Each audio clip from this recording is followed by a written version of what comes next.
Dear Chairwoman Kolkars and members of the committee, my name is Ana Ramon. I'm the Deputy Director of Advocacy at IDRA, a national education nonprofit committed to achieving equal educational opportunity for all youth. We operate the IDRA EAC South, the largest of 4 equity assistance centers, which is federally funded under the 1964 Civil Rights Act and provides training to schools across the U.S. South to ensure all students can learn free from discrimination, including discrimination based on gender identity.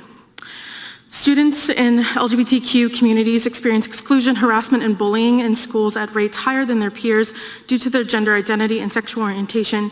In 2019, over 1 in 10 LGBTQ students reported being discouraged from school sports and activities, and 59% had experienced discrimination through school policies and practices based on their identities. Tragically, 42% of transgendered people will attempt suicide in their lifetime.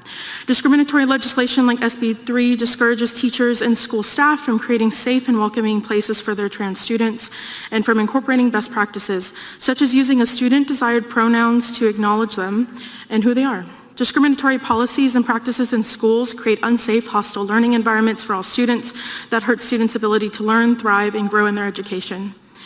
Students who experience discrimination based on gender identity or sexual orientation are more likely to miss school days, have lower GPAs, and drop out of school.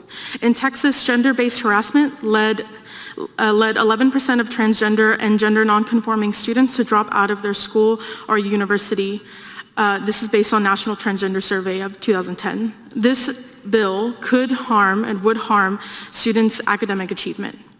SB 3 violates federal protections against discrimination on the basis of sex. In addition to creating unwelcoming, unsafe, and unfair barriers for transgender students, SB 3 goes against the spirit and is likely preempted by federal Title IX protections against school-based discrimination on the basis of sex. In its opinion on Title 7 in Bostock versus Clayton County, Georgia, the U.S. Supreme Court made clear that discrimination based on sex includes protections based on gender identity or sexual orientation for LGBTQ students. SB 3 also violates federal protections in President Biden's executive order on preventing and combating discrimination on the basis of gender identity or sexual orientation. In wrapping up, students' education success depends on their ability to access equitable education opportunities, whether in the classroom, the locker room, or on the athletic field. Anna, I think you got more in than anyone else in 2 minutes. So I had a good public education. Yes, you did. Okay. Did you go to public school in San Antonio? Yes, I did. I went to Churchill High School, Northeast ISD. Excellent. Okay. Well, thank you so much for being here and for your testimony. We really appreciate it.